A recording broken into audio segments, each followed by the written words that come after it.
As long as Bitcoin goes up, MicroStrategy very likely goes up a lot more. MicroStrategy, around 5 years ago, transformed the company by using its balance sheet. They had a lot of cash on hand to buy Bitcoin.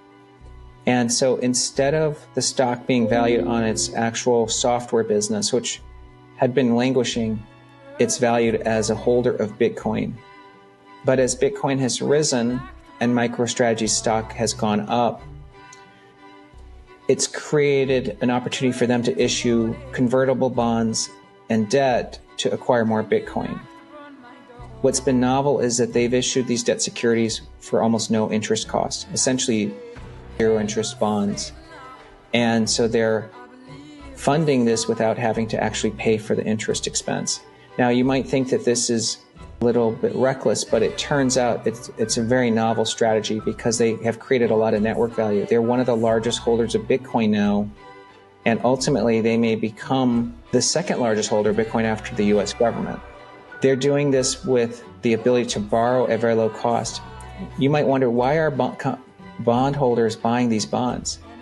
They're offering for the first time the ability for someone to put $1 billion of work in the bond world to own a bond that has exposure to Bitcoin. These have been incredibly high-performing bonds. They've been the best performing bonds, so they've helped bond managers outperform by buying typical corporate bonds, but then with this upside in crypto. And so I think that this works unless Bitcoin itself doesn't have a promising future.